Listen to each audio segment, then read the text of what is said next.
Who? Not as much as me. Not as much as I love you. What? Okay, this week's Parsha is Vayetze.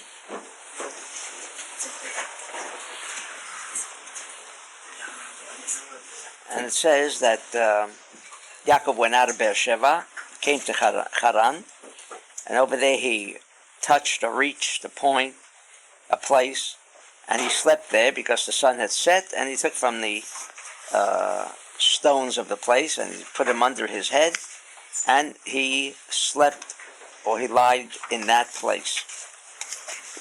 And he dreamt, and there was a ladder. Sulam mutza ba'alza v'rosha bagia shamayma. And there was a ladder that was mutzab, meaning it's firm in the land or the earth, and the head of the ladder, the top of the ladder, reached up until the heavens, and there were angels of God ascending, going up, and v'yodim. Says the Zohar, page Kaftet 29, Elohim hamamunim shel kol ha'amim. These are the appointed ones of all the nations.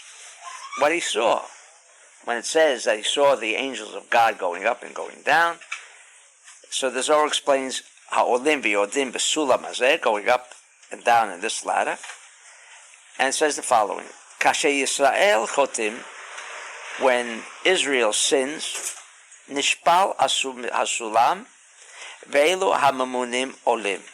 First we'll read just what the Zohar says. That when Israel sins, the ladder becomes lower, and therefore these mamunim olim, and therefore the appointed ones over the nations go up. Then they can go up.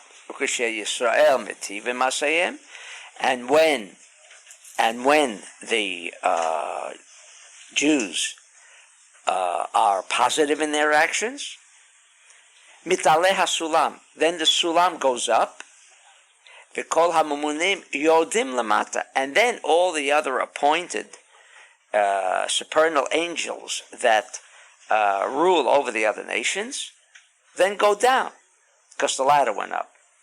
And therefore then they are no longer on top, and consequently, and since the all nations of the world receive their strength from these channels called the angels, which act as channels, no more. That's the function of an angel, is to channel these their particular force and energy, and therefore when the ladder goes up, the angels descend. Akol talui b'sulam hazeh. Everything depends on this ladder. Kanra Yaakov b'chalomo hamivshalah shel Esav. And what he was observing here was the dominion of Esav, hamivshalah shel shar kol ha'amim. Not only the memshalah of Esav, but the dominion and rulership of all the other nations.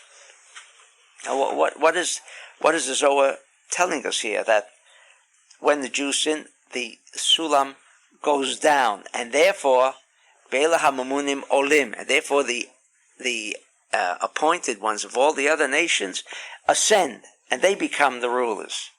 And when the Jews are positive, then the sulam rises up, and therefore they must go down. And consequently, because they go down, they're no longer connected. They're no longer connected to their source of energy, because the sulam went up. What does the Zohar mean? And that's what he saw. This is one interpretation. That's what Yaakov saw when he was dreaming. What's it have to do? Just say, when the Jews are positive, then they rule. When the Jews are negative, the other nations rule. I mean, what does it mean that the ladder has to go down or the ladder has to go up? And that's what it's going to depend upon. What does it have to do with the ladder? What does it have to do with the ladder? But on the surface, the obvious answer would be the ladder is not just a ladder. It's like superstrings. It's these strings that connect everyone with everything. When the ladder goes down, that means like you have the Magen David, you have the lower triad and you have the upper triad. What's the difference between the two? So you've learned in the lower triad, there, Satan also can touch and nourish. The upper triad has no connection with Avram, Yitzchak, Yaakov, or Chesed, Gvur, and Tiferet. No connection with the upper triad. The lower triad is Eitz Hadat, Tov Ra, although we say it's Zeir Anpin, but not that he can rule there, but that's where he gets his energy from. Of course, Malchut is the world of Eitz Hadat.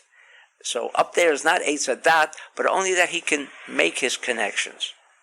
So when he's talking about the ladder going up or going down, and therefore they go up or go down, meaning when the ladder is connected, when there's positive actions by the Jews, that means the string that connects them to the upper triad has dominion. Therefore, that's not the place. That's what he means, that they descend. Not that it was a physical action that when the ladder goes up this way, now they must go down. Why do they have to go down? Or when the ladder is now, you're lowering the ladder. That's the expression, Nishpal Asulam, and the ladder is descending. What do you mean? So what if the ladder is descending? But it means that the ladder is now, or the connection is with this world. With this world, then they are on an equal basis. And since the Jews are negative, then of course they will rule, because the Jews can no longer be connected, so they have no security shield whatsoever. And as we know elsewhere, which has to be added to the Zohar, because the Zohar really, doesn't have any meaning. What he wants to say with the sulam. That's why he says mutzav alza everosho magi hashamayma. When it reaches the upper triad, then we know that the Jews can not only bring the nourishment for themselves, but they bring it for the whole world.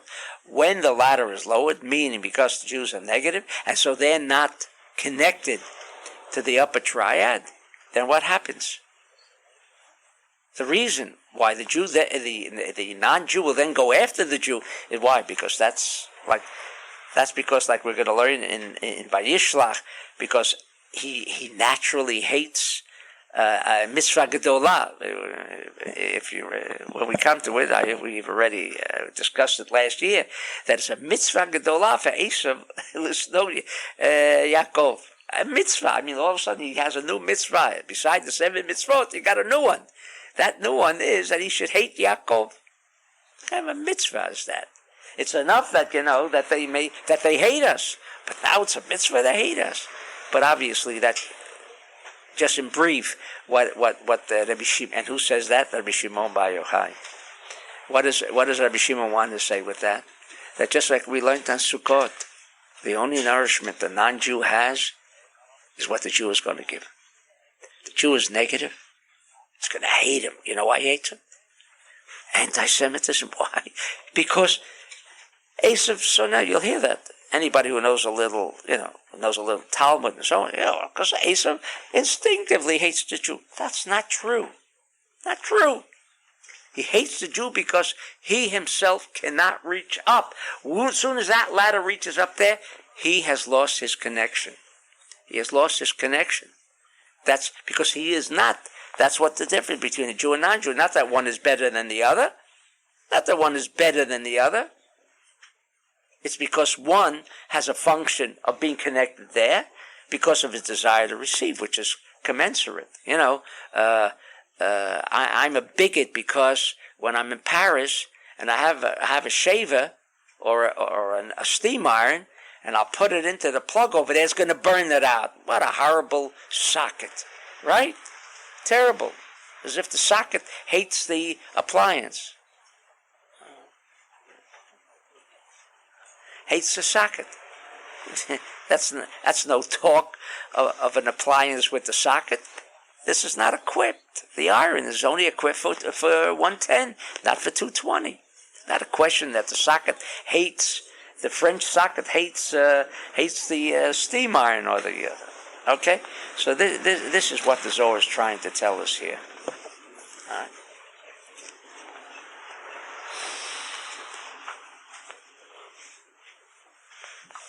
And then Zohar really goes on to the next one and says, as if, and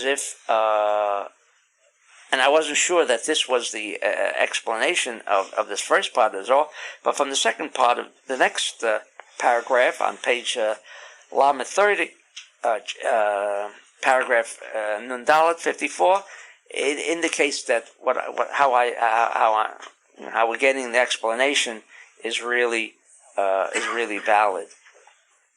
Davar acher, another explanation, which means Malachim Elokim Olim V'Yodim. It means Heim Olim V'Yodim Hainu Berosh, that the angels were reaching the top of the Sulam because Kishen Istalek Rosho, because when the Rosh, which Rabbi Ashlag adds Yesod,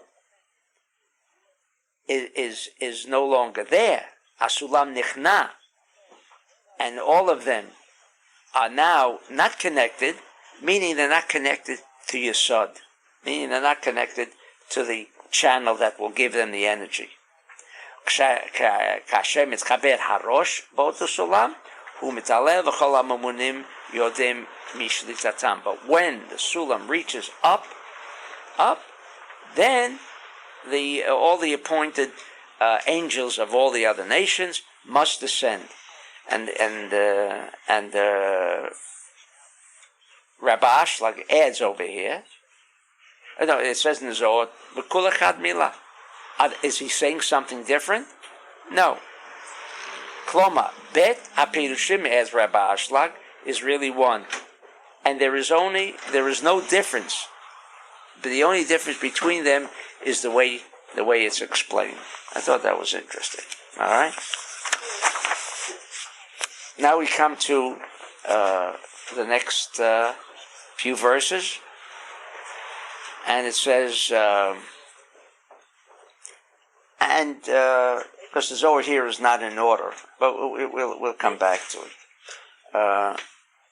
Vayiketz Yaakov Mishnato, and Yaakov awakened from his sleep, and he says, Achen yesh Hashem b'makom hazeh, v'anochi lo yadati. Could this be a place where Hashem is, God is, and I didn't even know about it? Vayira, and he was frightened. Vayom man norah hamakom hazeh. How awesome is this place? For this ein zeh ki im beit Elokim, for this is only the house of God, and this place is the gates to heaven. Says the Zohar, V'shoel v'chi pliahu shelo yada hasaga gedola kazu. I mean, why was he so? So excited that he didn't know? Why would he know? Only through a dream could he have envisioned something like this. If he was awake, when you're not dreaming, so he didn't reach another level of consciousness. The soul didn't go away, so he would not have known. Now that he was dreaming, now he made different connections, says the Zohar. So why was he so surprised that he didn't know that this was the place? Do you want to say something? In alpha state, he should have known. Who? In the state of alpha, on that level of consciousness, he should have. Well, still dreaming is different than in an awakened state, no matter how high. Alpha state. There's still the sleep means where the soul is gone, and we could never, unless. But in any event, that he could have said that to himself. The reason he didn't know that this was a holy place when he was awake was because he didn't have that kind of consciousness. And we know he didn't achieve that kind of consciousness We know he didn't because he calls it a house of God. And the Zohar says in many places here, because he had not married yet, etc. and so on, and therefore he could not reach that level until only after he married. Anyway, that's what the Zohar asks. What is the explanation? Shel va'anochi lo yadati, and I didn't know. Hu kamo she'ata omer Pnei Hashem lo cheliti, kloma lo yadati. Perush loshin chibo v'dveikut. The old kamo lo cheliti. I didn't connect. We know that knowing is connection. It doesn't mean just knowing. Like we learned by Adam Yada et Chava, Adam knew Eve, and it means connections. So the same thing here. It didn't mean that he didn't know. He did know. He knew while he was awake. He knew that it was that place, because that's his always question. Why wouldn't he know that? But the answer is yes. He was in that state of consciousness. He was aware that this was a holy place. But it's like we always say, people hear, but they don't listen. People have information, but they don't apply it. It didn't become part of them.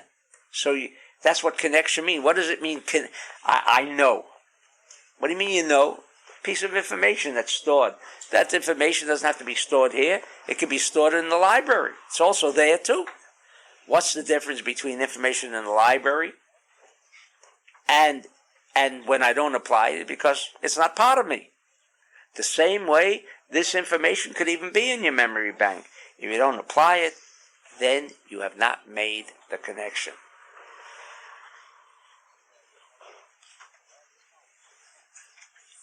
And therefore he said, Kol zeh negala li v'lo yistakalti ladat. All this, he says, was revealed to me already. I knew all these things. Aber v'lo yistakalti ladat et shem hakadosh anochi shu hashchina. U'liyikanes tachet kanfei hashchina liot adam shalem. I didn't know. What do you mean I didn't know? I didn't make that connection. That's right. It's like I've gathered all the information, but I didn't apply it. And this, he says, Tochasi ketiv vatomed imke lama zeh anochi. So anochi, when he says anochi lo yadati, I didn't know that the Shekhinah was here. I didn't make a connection with the Shekhinah. Now he says it's the same thing that when Rivka was pregnant with Esav and Yaakov, and they were fighting inside, she said, "Imke lama zeh anochi." Lama zeh anochi. What do I need all this? And of course, the obvious question the Zohar asked there, and we ask now, what do you mean, Rivka? We're talking about Rivka. We're talking about an individual with a high level of consciousness. What do you mean? She says, what do I need all this trouble? Like some of us say sometimes, it's all, I'm with the light, and all of a sudden I got trouble. Come on. Why do I have all this trouble? What do I need this trouble for? Better, maybe the light is even causing all this trouble. Forget it. I'll leave it. What do I need it for? Okay? Is that what Rivka said? Now says the Zohar, the Onochi, which means actually the Shekhinah. Kol yom v'yom rata Rivka ora Shekhinah. She saw the Shekhinah all the time. She saw the Shekhinah. Because that's where Rivka was. Hanikrat Anochi. Ki Ashkina Aita Bo'ala Vitpalala Shama. Where was the Shekhinah? Right there in her tent. Imagine. Right there in her tent. And she was conscious. How close can you get to Shekhinah where you can almost touch the Shekhinah in your own home? What more can you want now?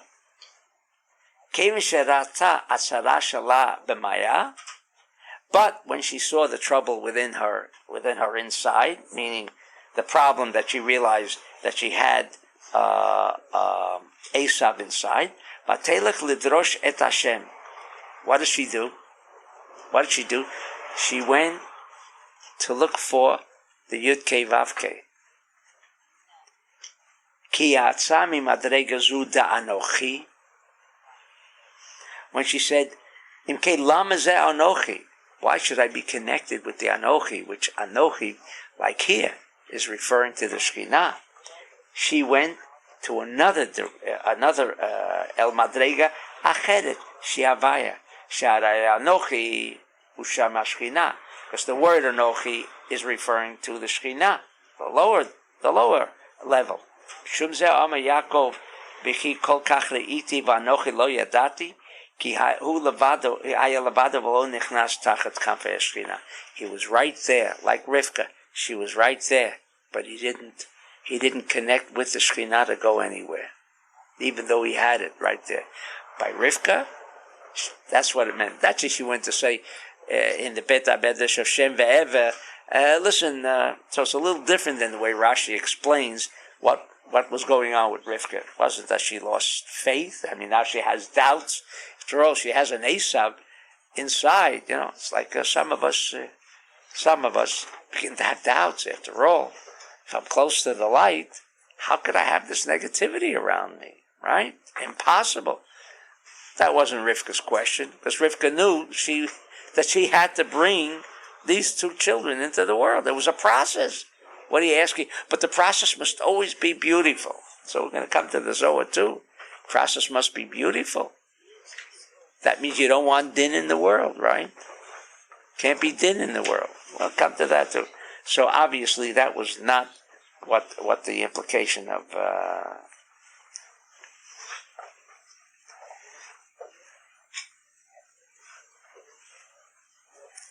all right. Then when he said Vayira, Vayoma ma norah hamakom hazeh, how awesome this place is. How awesome this place is. Why did he say now this place was awesome? Before he didn't say it was awesome. Before he knew that the Shekhinah was here, but he didn't say it was awesome. Why? Because Davzehu l'shnei tzaddim. Ki ma norah hamakom hazeh nemar echad al ota hamakom she'ama b'tkilah shu Shekhinah. When he said how awesome this place was, for one reason, that the Shekhinah was there. Ve'echad shel od brit kodesh shelo tzarech litvatel. Because he knew that there was also, through the Shekhinah, he could have connected to another place. Right here, he could have gone to a higher level. That's what he meant, how awesome this place was. I could have applied the Shekhinah to bring me to another place.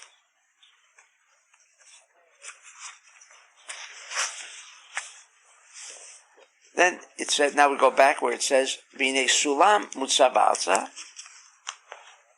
So here the Zohar goes back to that which already had been said before.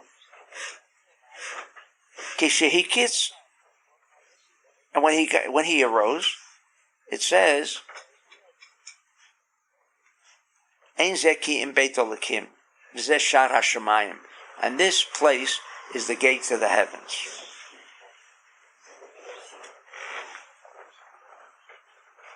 Metatran hu beit olakim.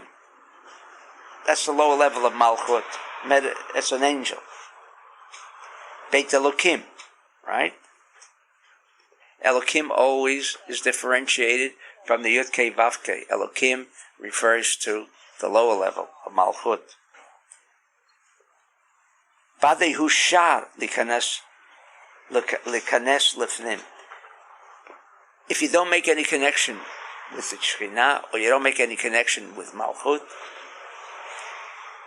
Shekatov Piskili Sharei Tzedek Avovam Odeka Zeshar LaHashem Zeshar HaShemayim V'Kol Echad Kloma Sharei Tzedek V'Shar Hashem V'Shar HaShemayim Heim Echad.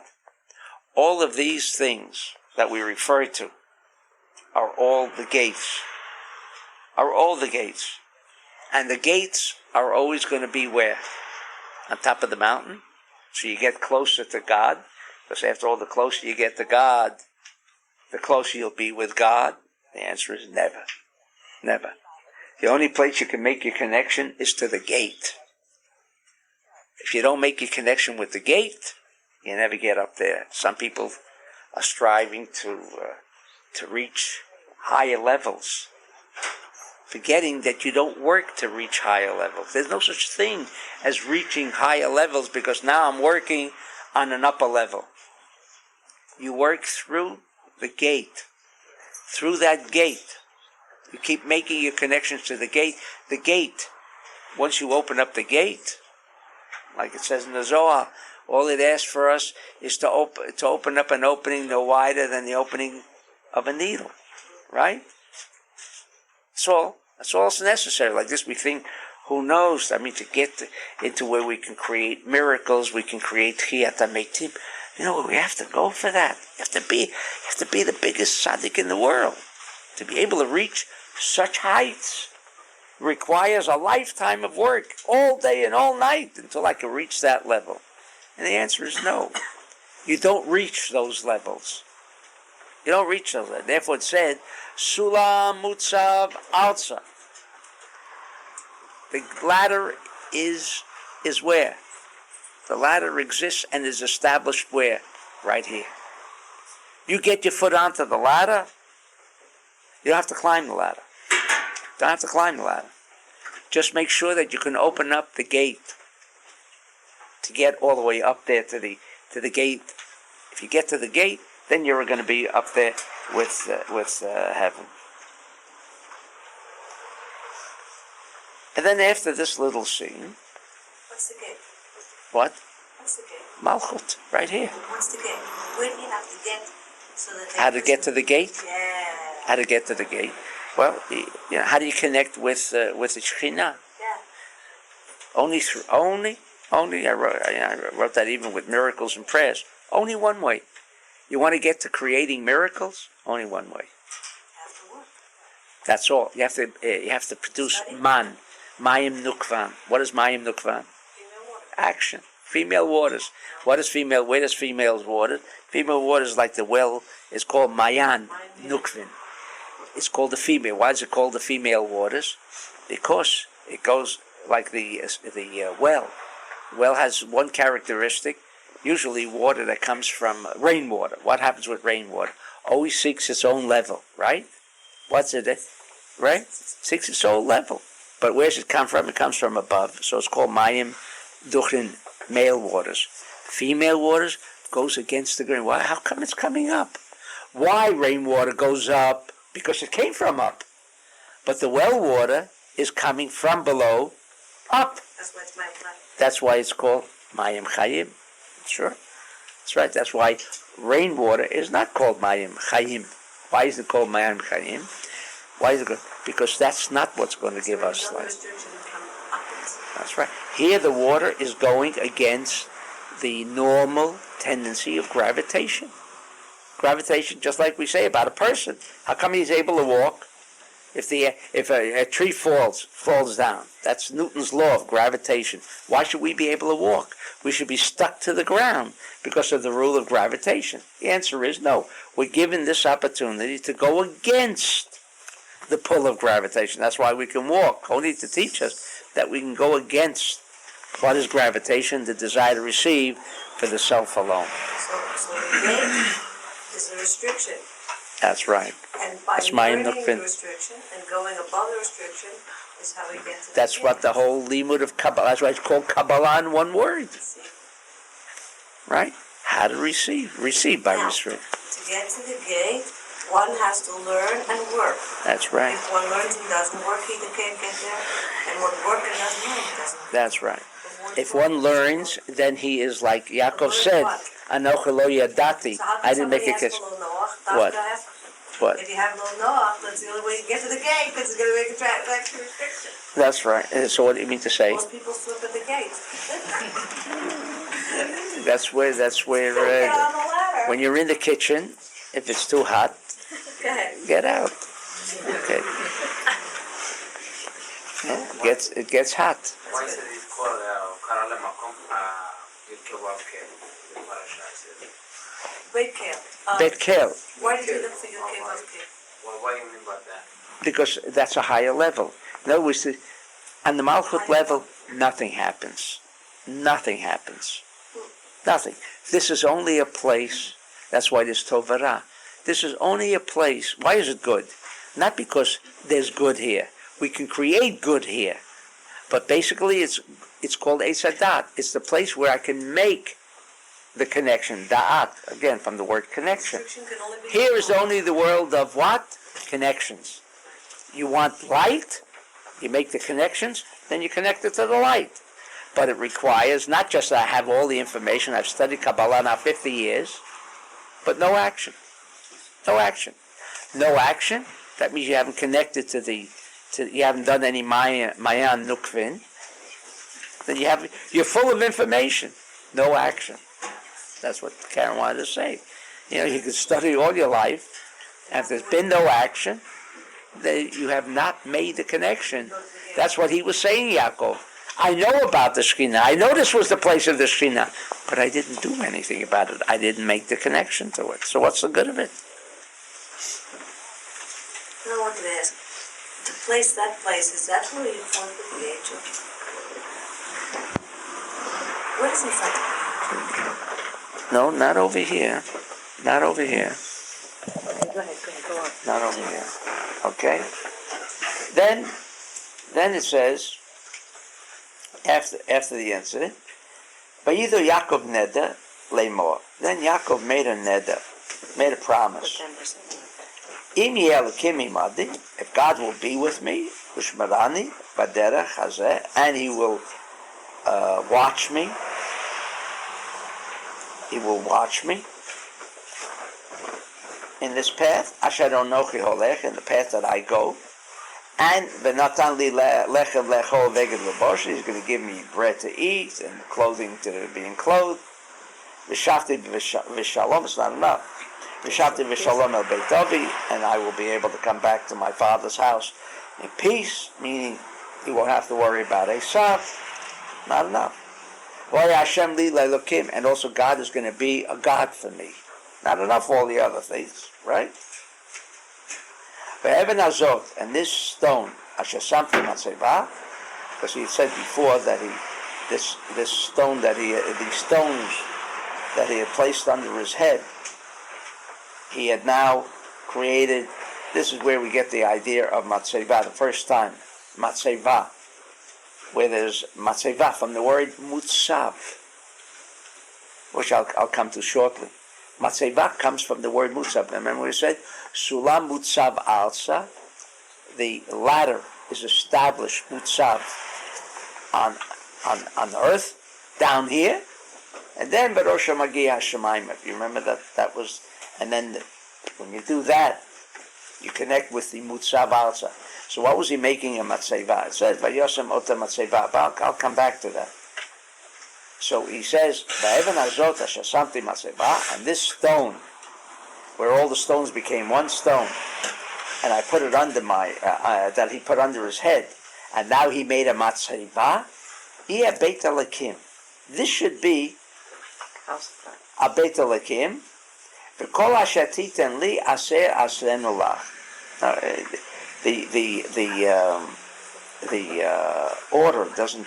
The sequence of the verses don't appear to be correct. First, he's saying he made a neder that if God will be with him, and the stone that I made there for a matzeva, that it should indicate that this was a place of God, and then all that He will ever give me, I will give 10%. Aseh asrenu. Okay? What does it have to do with the putting the stone there as a matzeva in the middle? You should say, God does this for me, this for me, this for me, and everything else, and then I'll give 10%. And then I'll give 10%. Okay, so on this, Amar Rav Yehuda, Kevish HaKadosh Baruch Hu, Yiftiach Lo Kol Zeh, Shenem Alo, B'nei Anochi Imcha, Ushmaticha. What does it say?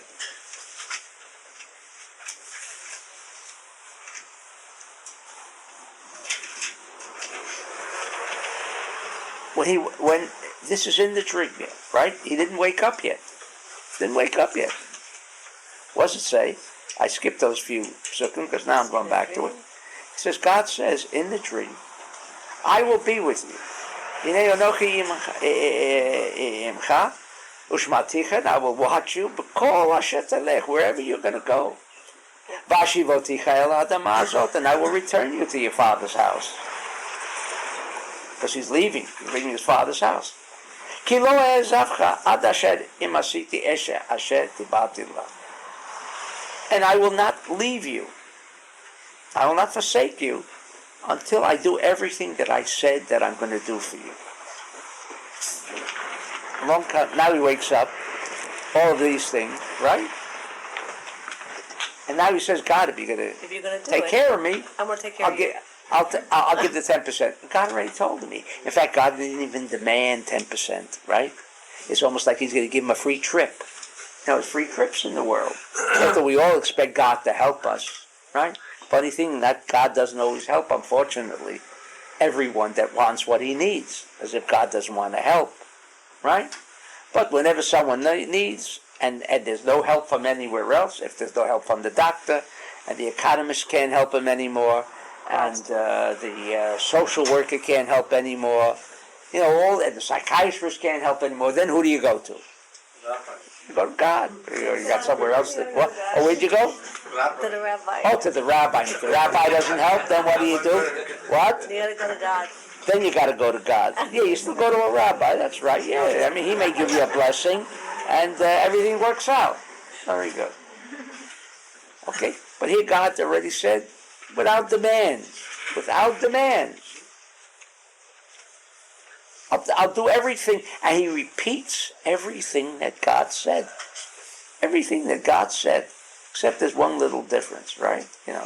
There's a verse here that doesn't seem to fit in. That's what he did. And we ask, the sequence isn't good. He's making demands of God, and after the demands, God, you'll follow and fulfill my demands. God, then I'll take care of you. Right? So the Zohar says, because God had already he already guaranteed him all of this. Lama lo min.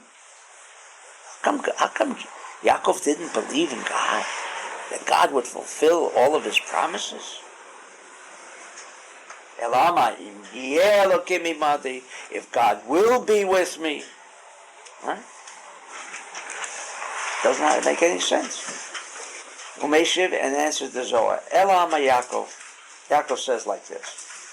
Halom chalamti. I dreamt. Bachalomot mehem shehem amitim. Umehem she'enam amitim. We know that sometimes people dream. Sometimes the dreams are true, and sometimes they're not true. And in the section of where Vayachlon Paro in the Ketz, where it says all about dreams, over there the Zohar explains why sometimes we dream of things, and they're not telling us the future, because we know dreams can teach somebody what the future is about. Also, we even tell them about a prior incarnation, and because it goes above time, space, and motion. That is why dreams is considered part of an aspect of nevuah, part of prophecy. Why? Because what's prophecy? Prophecy rises above the aspect of time, space, and motion, and this here goes above that. And the Zohar there says that sometimes the dreams are not correct. Why? Because it depends on the action of the person that day. If during that day he was negative and he dreams, they give him dreams that are absolutely false. Absolutely false. So the Zohar begins by saying that Yaakov knew that there are dreams that are true and there are dreams that are not true. How does a person know if the dream was true or not? Right? He dreamt that he was coming into billions of dollars. Right? How did you know if the dream is true or not? If it happens. If it doesn't happen, then he obviously knows. That's what the Zohar says. How does he know? Vim yitkayem, and if it'll happen, then it's true. Adam shechalav amitiyu. Then he knows. Then the person who dreamt, that he knows that he dreamt a true dream. But not before then, right? How else do you know if it's true? How do you know of a true prophet if what he says happens? What? A true prophet. Yes. How do you know? How do you know also if it happens, right? And of course it happens, that makes him a true prophet. That's right. Yeah, who says so? Right? Balkein Amar, Im Yeh Elokim Imodi, Kemoshe Chalamti. In other words, he was not doubting. He was not doubting God. He was doubting whether the dream that he dreamt was indeed a true dream or otherwise. V'haya Hashem li lelokim.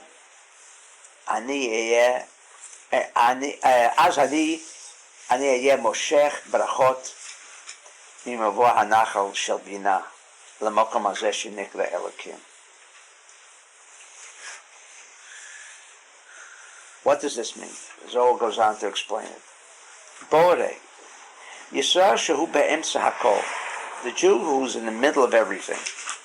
What do you mean he's in the middle of everything? Meaning he is the central column. He is the central column. Meaning it is his responsibility to activate, to behave with central column. V'hu mekabel hashefa tchila mimkor hakol shu binah. And he is the first one. He is the first one to nourish from the wellspring of all the brachot. And after this person who has created central column or restriction, then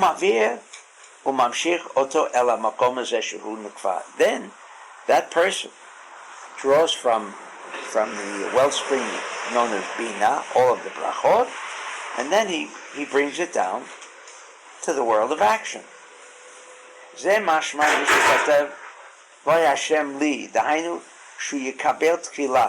What does it mean when he says V'haya Hashem li lelokim? And the Yud Kei Vav Kei is going to be for me a God. Why is he using two different languages? The Yud Kei Vav Kei is going to be to me for a God. What does that mean? Okay. What he's saying, that if I will do what I have to do, then I will bring the Yud Kei Vav Kei down to the level of Malchut. That makes sense, because like this, the verse does not make any sense, which I didn't spend any time. And I only said, and God will be for me for a God. And we said, what do you mean God will be for him for a God? I mean, why not? I mean, what does it entail that God will be for him for a God? But if we look more closely to the verse, we see that the verse is very specific. It's a code. It's not the literal English translation, but he's saying that all of these things that are in the dream, I know, will depend on one thing. What will it depend on? That if on this level, which level? The level of Elokim. If I will establish the stone, what does it mean, establish the stone? Now we're getting an idea of what Matseva really means. From the Mutzav Alsa, remember what we said? To make the connections, you have to connect to where? Up there. Connect with Bina. We always discuss things in that realm. Like on Yom Kippur, we're connecting with Bina. What does it really mean? We connect on this level. We don't eat. We don't drink. We refrain from other things. What does that mean? Because we're connecting on this level. On this level. Because Mutzav also means where things are established. Things are not established up there. In other words, though we hear so many times, or though aren't we even guilty of how many times of saying, I'm with the light. If I'm with the light, can anything happen? Can anything happen? I'm with the light. Yeah, he's with the light. Meanwhile, he's doing everything wrong on this level. But he's with the light. To say I'm with the light, and therefore I am with the light, has absolutely no validity. You're with the light if you established Mutzav Alsa right here on this level.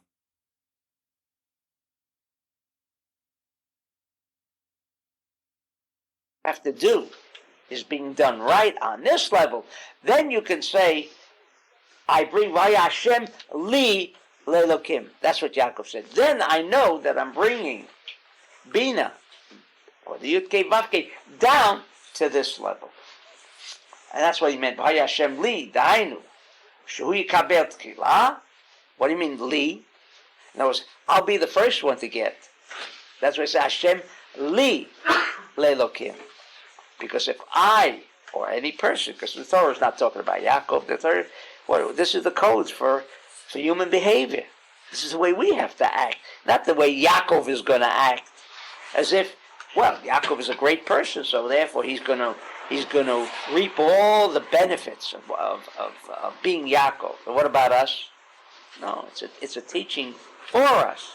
You want to learn the secrets of how you achieve connection and creating all the miracles that Yaakov is going to expect.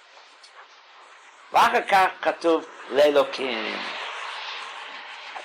he will get it. In other words, another lesson that you could never share with anybody that which you don't have. We know a psychiatrist. He helps everybody who's got a mental problem, right? The only one he can't help is who? His own child. That's a statistic with psychiatrists. They help everybody, except their own children. Right? Healers can help everybody. Only one person they can't help. Only one person they can't help. Who can't they help? Themselves. But they can help everybody. The reason it says V'haya Hashem li is going to be for me. Well, what do you mean, Yaakov, for you? Oh, he's not going to be a God for anybody else, just for you? Well, what does the Torah mean? Says the Zohar. Because if he cannot draw this energy down, if he is not equipped and he is not in a position, he is not complete. Oh, what's this business? Who are you gonna bring this for? So first, you have to draw that energy to yourself. Work on yourself. Work with the Kavam Sa'i. If you can't do those elementary necessary restrictions, then you're not making no connection to Bina, because you're not getting to the Matseva. You're not getting to the level of where action is supposed to take place.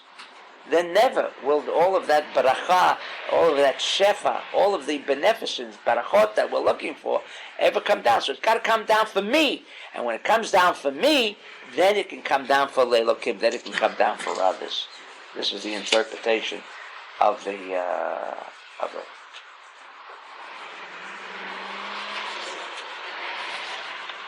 Kimo shelokim yishmedeni v'yaseh li kol hatovot haela.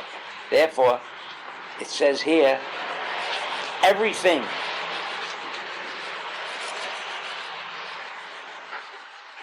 ushmarani baderech, and he will watch me. Everything is because he must. Ken ani mamshich lo mimkomi.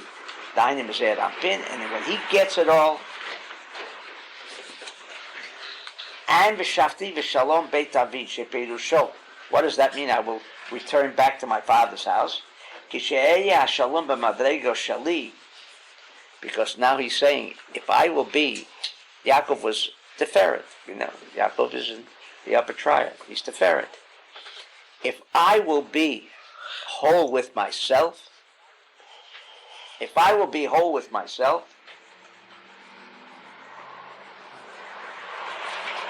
L'taken Beit Avi.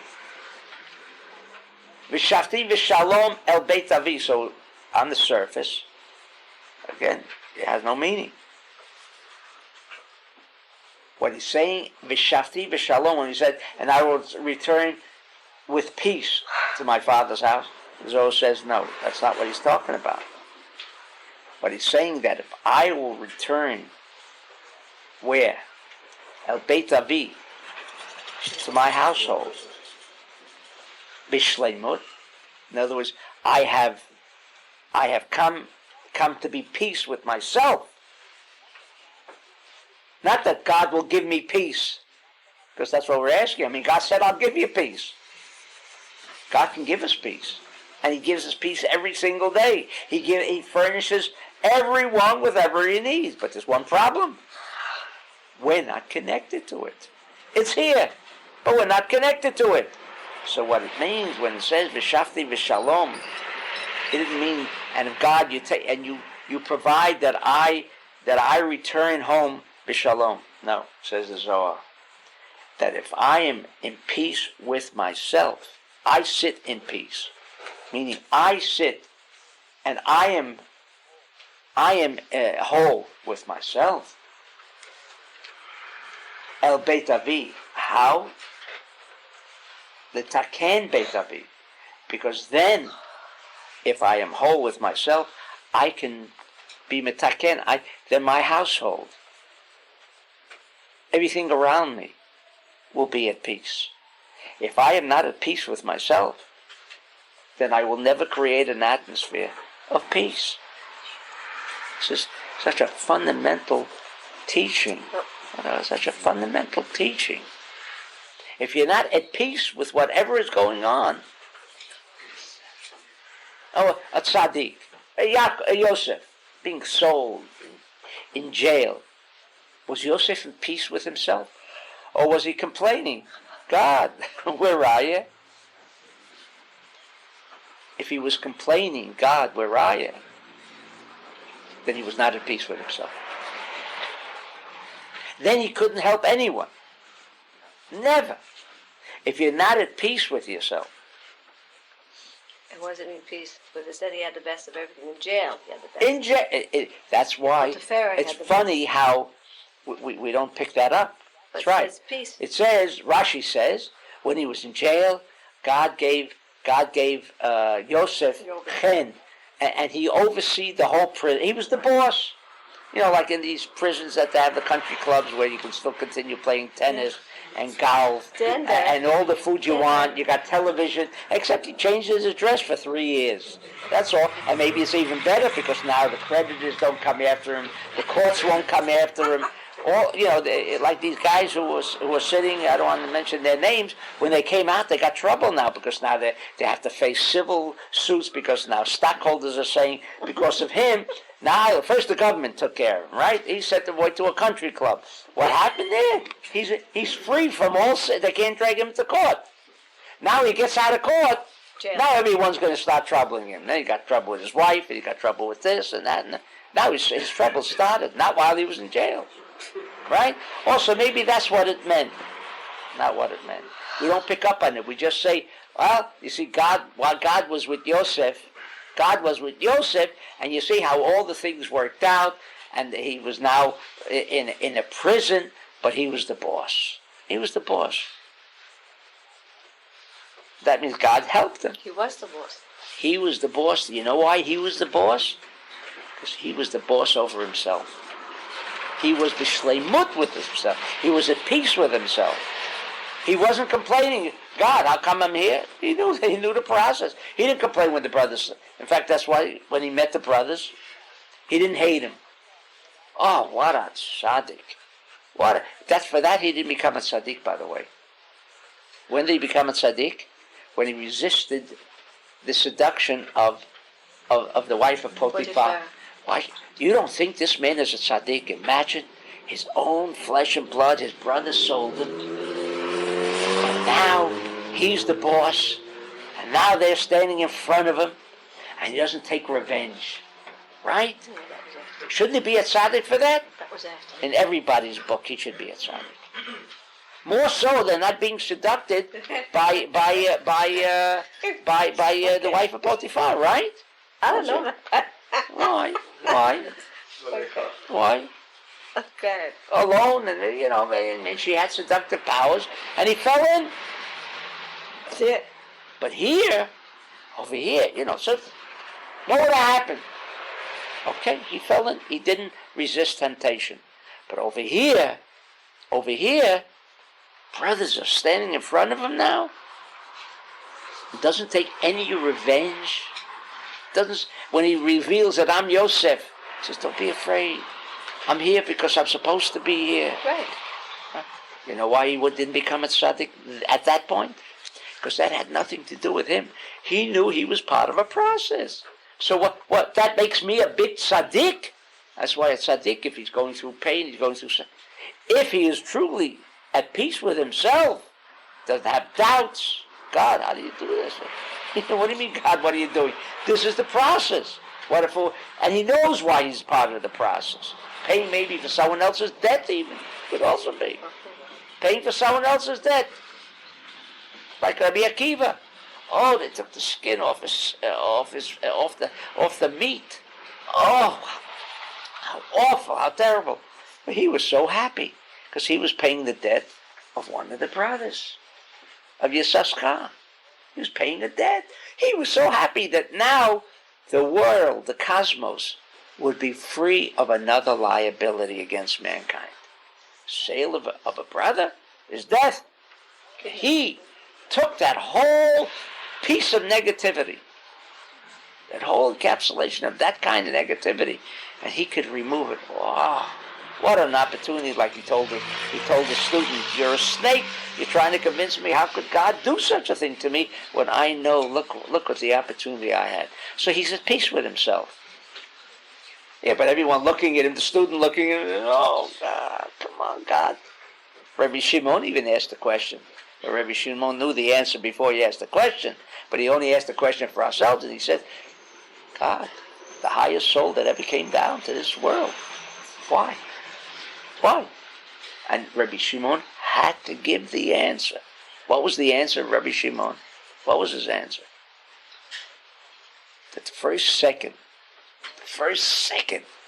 that Rabbi Akiva felt the pain, and at that first second he says, look what I'm removing, because they gave me this opportunity to be surveilled, to take this pain so I can remove and eradicate forever a part of the sale of Yosef. What happened? What did Rabbi Shimon say? After that, there was no more pain. Gone. The Romans thought they were removing the skin off the meat. It was an illusion. Because Rabbi Shimon knew to teach us that when you're at peace with yourself, there is no pain. For a second, and at that second, if you said, thank God, I know what it's for, look what I'm removing, then he's at peace with himself. But for us, God, how do you do this? I got my doubts. Now I got my doubts. Now I have my doubts. No. Now I have my doubts. God, I'm such a tzaddik, I'm with the light, I'm doing all this. How do you do this to me, God? You're not at peace with yourself. So, you blame God. That's a way out. Blame God. Have your doubts. Never look inside. There's a purpose. That's what he's saying here. Yaakov was Bishalom. That's why he said, V'shafti v'shalom. And when I sit in peace, what do you mean, with peace with whom? Because God gives me peace? No. That I sit, and then God is here. Lelokim. He's right here in Malkut. He's always there. When you're at peace with yourself, then he's always with you. Another explanation of V'shafti v'shalom, Kisham b'beit abi hu eretz hakdosha. Sham eshtalem v'yashem li l'elakim. Mokom hazeh ale b'madrega lo b'madrega acheret. I want to teach us another thing. That the only time I could be V'shafti v'shalom is where? Beit Avi, because we know that Yitzchak never left Israel. So the only place that a person can really have Shleimut is in Israel. Only in Israel. Only in Israel. Does that mean when you get to Israel, you have peace? Ask all the Israelis. There's practically not one of them will say that V'shafti v'shalom. Not one. So what does that mean? Obviously, we're talking about connecting. That's Yaakov why. wasn't Israel outside of Israel. What's that? Yaakov wasn't Israel outside of Israel. So that's right. Here, and he was outside of Israel. That's right. And he was already b'shleimut. Right. Because he already was in his father's house. Right. That's why it says, I mentioned that about how here we also reap the benefit. Okay, I'll read the Zohar on that. Okay, so the kol asher titen li aseh asrena. So he's not talking. Now we understand, and he says all of a sudden out of nowhere, he repeats again, and the stone that I made, matzeva, yeh beit Elokim. What does it mean? Making a matzeva, you make over, someone departs, you make a stone. They even have such a thing called unveiling. A big thing. You unveil the stone. The stone was concealed before. In fact, you know what they do? I mean, it's a big thing. You cover up the stone. The guy makes the stone, the monument maker, and then what they do is they come, they make cover it up, and then you lift up the veil over the stone. You know what that's called an unveiling. Why? Because what's the Hebrew word? Akamat matzeva. What? גילוי מצבה. הקמה זה הקמה והשני זה Okay, גילוי מצבה לא כתוב בשום מקום. I mean that we reveal it. That's why it's called unveiling, right? We unveil because like this, the stone is covered up, as if nobody can see it there, and nobody knows it's there, right? And now when someone goes, takes off the covering, that's not what it really means. It's a kamat matzeva. At that time, like he said, I placed the matzeva. What does he mean, matzeva? So the Zohar just got through telling us, mutzavalsa. When we establish the matzeva, let's say it's a tzaddik.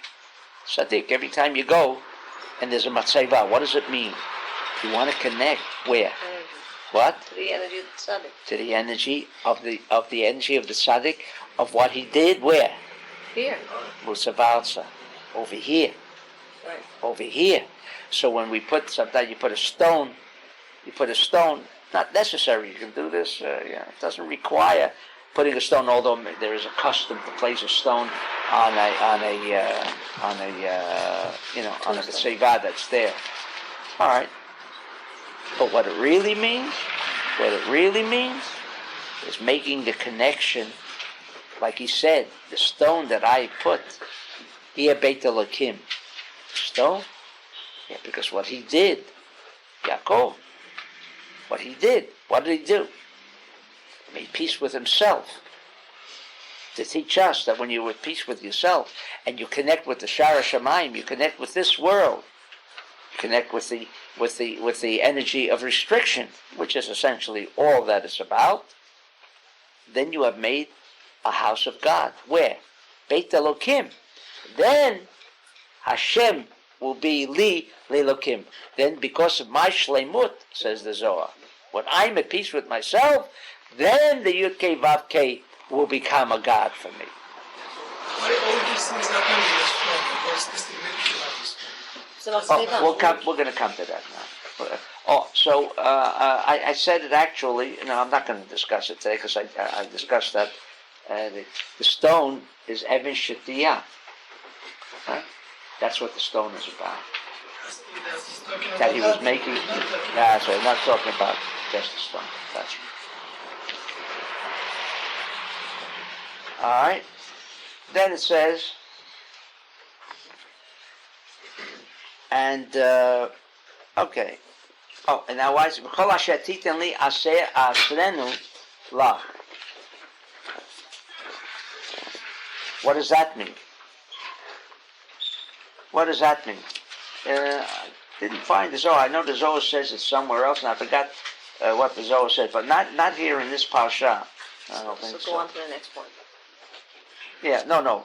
But it says, "V'kol asher," and everything that you'll give me, I'll give 10%, right? Everything that I get, I'll give 10%. What is he saying? What is he saying? Tithing. That's right. Does it mean it'll be payment? Now that we're learning that it has nothing to do with guarantees and so on, it's telling us the process by which you make the Yud Kei Vav Kei come into Lelokim, coming into our world. That you would shleimut. What does shleimut mean? Tiferet. Kavam Sa'i, central column, Yaakov. When we're at peace with restriction, then we know what else is required. I restrict, right? It's like going over Like the someone camel. says, if I win the lottery, I don't even want it because you got to do restriction, right? All right, you know what, God? I'll give you 2. So why am I going to take it? Because I'll give you. Then what happens after he wins the lottery? Listen, God, how much money do you need? Right? How much money do you need? Oh, I said I'd give you all that. Therefore, we know that the minimum that will create the 2 aspects of central column, and we're going to learn that right away, and also right column. You have to establish a right column. How do you establish right column? By sharing. That's why the first of anything goes to God. What's that? The first, you don't ever take the first. That's right. What do you mean goes to God? God needs it? No, it's to indicate our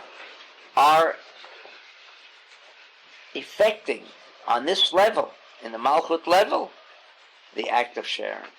We're going over the field once and not twice. You only reap a field once. That's right. Same thing. Yeah, that's right. That's right. All of this is required. The 20% I told you was 20% that we hear about means something else. Only means something else. Okay. Then it says, and Vayisa Yaakov Raglav, and he travels, Vayelech Asa B'nei Kedem, and he goes eastward. Now remember that. Remember it said that he came to Haran, and then it said he traveled B'nei Kedem. He traveled to the eastward country, and he sees a Be'er Basadeh, and he sees that there is a well in the field, and there are 3 people who have flocks, 3 flocks, we could say, who are standing right there.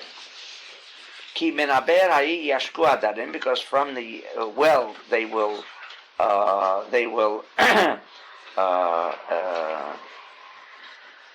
drink their flock. Va'even gedola api abed, and there's a big stone on the mouth of the well. Then it says, and all of the people who have flocks will then gather, all of them together, and they will then take the stone off the mouth of the bear, and each one will furnish drink for the cattle. And then they put it back. What does he have to tell us? First, he's telling us that it comes to this well.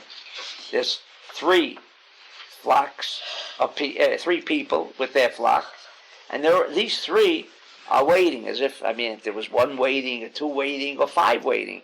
What's the difference? We're still waiting for all of the people, because as it says, everyone says, and that's the way they translate it. The stone was so big. That you needed all the people who owned cattle from all around to come and take it off. Now Yaakov comes and he says, where are you from? And we're from Haran. And then he asked him, do you know about Lavan? And they said, yeah, we know him. And all of a sudden, Rachel, his daughter, the daughter of Laban, is coming with the sheep. And since all of the people have not gathered, and they said we can't feed our flock because we can't take the stone off there. But then Rachel ba imatzon asher labia kiroahi, because she is a shepherdess. And when Yaakov sees Rachel, the daughter of Laban, the brother of his mother, and also he sees the sheep of Laban, the brother of his mother. It's said already once. And Yaakov comes close, and he takes the stone off the mouth of the well, and he feeds or he drinks, furnishes drink for the sheep of Laban, the brother of his mother. How many times it says right here in this one verse? How many times? 3. The brother of his mother. The brother of his mother. And of course he kisses Rachel and he starts crying. Okay. Says the Zohar. He's allowed to kiss her. What? He's allowed to kiss her? Well, I guess it's his first cousin. She's probably a little girl. So it's okay. No, she wasn't a little girl. I didn't say that. Okay. Only for the connection.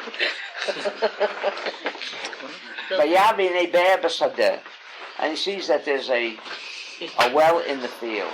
Right. Kusod. Obviously, says the Zohar. The whole thing here is a secret, meaning it's coming to tell us not the story as we understand it, but something much deeper. Ki ra'a et ha'be'er shel ma'ala, she'eh nutva. Ze ke'in ze. Klomar, she'ha'be'er shel mata hayta mechuvenet keneged ha'be'er shel ma'ala. What is the well? We were talking about the well before. The well. What do you mean well? We're talking about when he saw the well, he immediately saw also what the well meant. The well was the gate to the above. When it says the Zohar, Shlosha Ezri Tzon Roftzim Alea,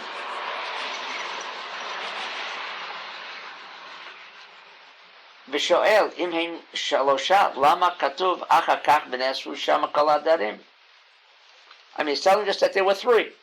Now, what does he have to tell us, like we asked before, about others that have to come? Umeshir, Ella, Em Shlosha Lo Yoter.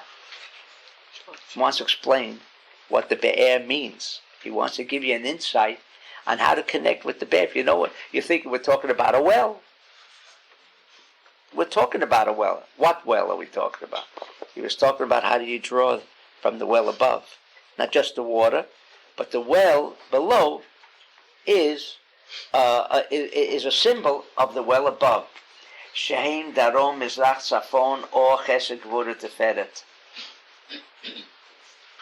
Darom mitzad yamin, tzafon mitzad small, or mizrach shul kavam sa'id. Umachreya beineim. You want to know what the well is? What does a well mean? You want anywhere, you need something. You want to connect with something, some blessing, whatever. That well has to have been established, the 3 columns, Chesed, Gvura, and Teferet. Ma'alim oto ba mitam shemashkeh ota mishum כי מן הבאר ההיא ישקו הדרים, דהיינו נשמות התחתונים. When it says all the adarim, all the others are then coming, what do I have to do? There's 3, all the others, in order for this bed, this well, to be able to furnish all of its blessings from its wellspring, or for me, or for my family, or for my friends, or for whomever, I have to be certain that I have established the 3 columns. Then, and only then, after, again, going on the same principle, after you have become balanced by the 3 columns, then you can furnish kol hadarim. That makes sense. Kol hadarim. Then it can be for everyone. Then the well works. In other words, if you are a well, or you're looking for a well, or you're looking for help, without the balance of the 3 columns, if you don't execute, if you don't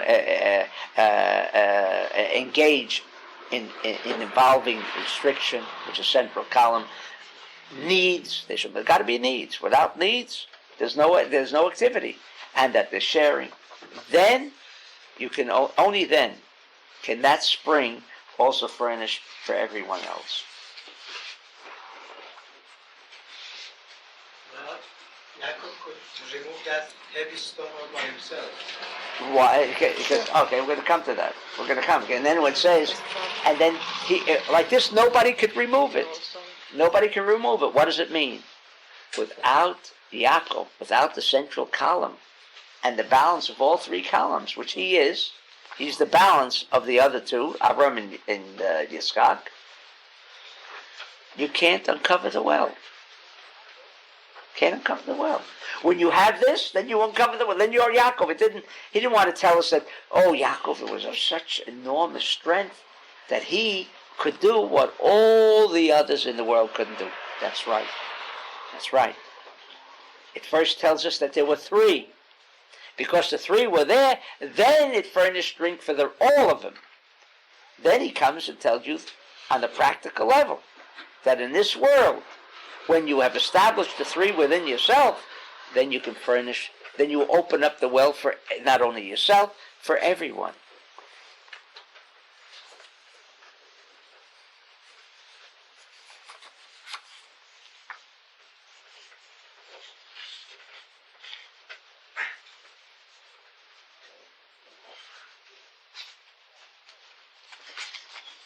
Then what happened? Says the Zohar, wants to tell us another thought. Bore Yaakov Yashav al bear, when he was sitting by the bear, he saw that the water is coming up. He knew that right here he's going to meet his wife. Anytime there's water Who? mentioned. Anytime there's water's mentioned all the time. Right. Right now. Came by Moshe. Ki yashav al bear, when Moshe was sitting on by the well, also. Came Shara hamayim olim elav yadashi istos tizdamin lo. Then he knew. Eliezer. V'chein hayash izdamin sheishto nizdamna sham liyakov k'moshe katuv. While Odenim medaber imam, he's talking with them. Already she appeared. Rachel ba imatzon. Ki haber gam alehem et zeh. Ki haber isod hanukva elyona. In other words, because of these all these connections, and he's connected to the bear, then what happens? Whatever has to happen already. Whatever is supposed to come forward, whatever you're looking for, will come forward. That's what's required. So, could we say, well, I just want to be with the light, or I am with the light? No. Everything in this world is effort. Everything in this world involves doing things. Then you can say, oh, now that I prepared myself, I'm at peace with myself, then everything will come. In other words, we can never bring blessing. We cannot bring the blessing. We can prepare the malchut, and when the malchut is prepared, then the blessing comes. The water comes by itself, like a bear. You have to bring it up. Sometimes like here, we have to pump it up, but normally it should come by itself. Here we have to. An artesian well comes by itself. What? An artesian well comes by itself. An artesian well comes by itself. That's right. That's right. But Then he says, but people that look for light, I would think they understand that it's more difficult, not less difficult. if Somebody wants light, it's more Right. difficult, not less difficult. Because even when you die, you got to go through a tunnel to get the light. And That's in life, right. there shouldn't be a tunnel. I don't understand. what do you want to say with that? I'm saying that in order to get to more light, more energy, there must be more difficulty. Not less difficult. And look through the Bible. No, why must? Yeah, well, that's the fact. Look through the Bible. But why Who made must it? be there? Then must be there Because when you die, you got to go through a Mutzah tunnel. Ba'asa. And certainly in life, you have to go through a tunnel. There has to be a dark hole. Or, like he said, the Psalm Mutzah Ba'asa. There has to be work in this world. If there's no work in this world, So what do you mean?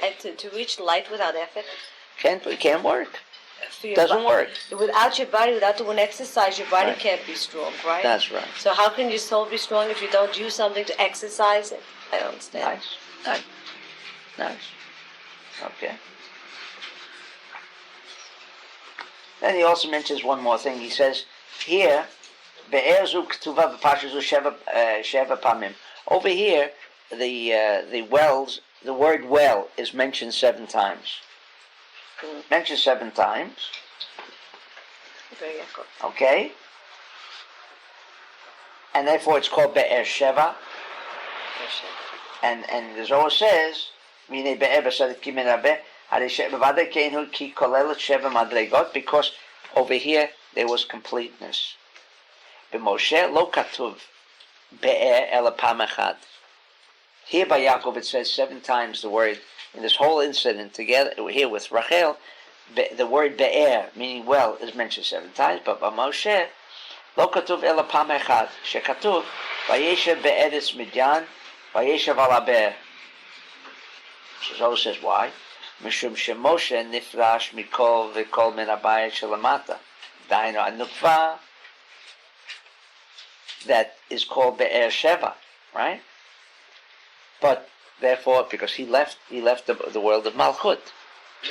He left the world of Malchut. So already he knew in advance that by Moshe it would be different. He was not involved completely with Malchut, with the 7 Sfirot of the Be'er Sheva. Why is it called Be'er Sheva? Because over there was the completeness, like Yaakov. There was a completeness, and he remained with Rachel until the end, until she left. But he remained with her. But Moshe, Remained with Leah. then after she left, then he ascended to another level. But Moshe ascended to that level. While he was still married to Tzipporah, and then he left Tzipporah. It says, and he sent her away with his children, because and that's why it says only here once the word Be'er, to indicate to us that he knew that he ultimately would be leaving the world of Be'er Sheva, the world of Malchut, the completeness of Malchut.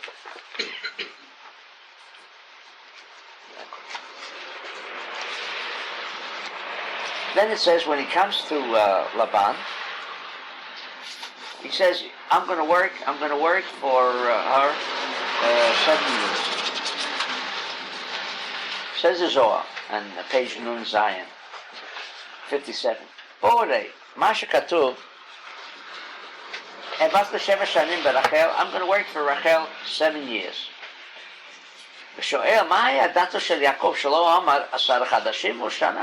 Why did he say 7 years? Let him say I worked for her a year, 10 months. Why 7 years?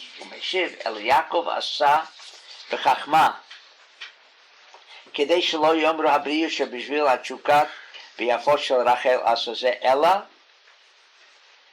שיראו שעשה בחכמה, כי הלבנה שהיא הנוקבה דזעיר אנפין, בת 7 שנים היא, כלומר שצריכים להיבנות ב7 ספירות חגת מזעיר אנפין. וכל 7 שנים עליונות, היינו חגת נעים מבינה. Why does the Torah want to teach us that? Why did he say 7 years? To teach us that in everything that there will be a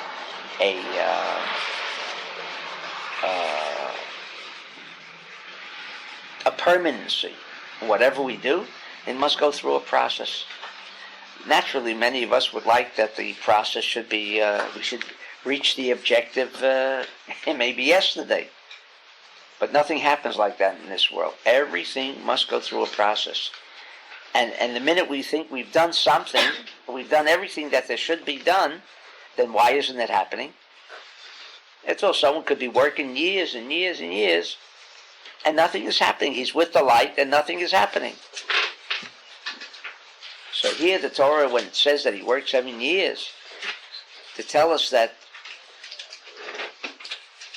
when he saw Rachel, the Zohar is not that simple, but this is what he means, because I think I want to conclude over here. Although that the fact that he said 7 years, the Zohar says, well, he was doing it with Chachma, so it should not appear as if he was doing it only because Rachel was beautiful, and that's why he was working for, but that there was a higher purpose. There was a higher purpose. What does the Zohar want to tell us here? Zohar wants to teach us what unfortunately we always seem to forget, and that is people think that the goal is the process. People do not understand that the process is the goal. The whole difference. In other words, why am I going through all this to get there? I mean, the goal is that. I say, no. There is no such thing as the goal is that. The thing that's at hand, that's the goal. That's the goal. Because a process could take 1,000 years, could take even more than a lifetime. So what do you mean? I want to accomplish the goal. What's the goal? Whatever we establish as goals in our life. That's the mistake, because then one never gets to his goal. Because the process is the goal. What follows the process, if the process has been established and we have placed a consciousness into the process. Some people want to get to the goal, so they go through all these procedures, like all of this is a waste of time. After all, that's where I'm supposed to get. And everything he's doing or she's doing is like almost worthless, but I have to do it. I have to go across the street, I have to cross the road. And the road is unimportant, because after all, don't I want to get to the other side of the street? And this is what the Zohar wants to teach us here. At the end of the road is always the first step, and that's the end of the road already. Every other step is a part of the end of the road, but not the end of the road is at the end of the street. You understand what he said? You understand what he just said?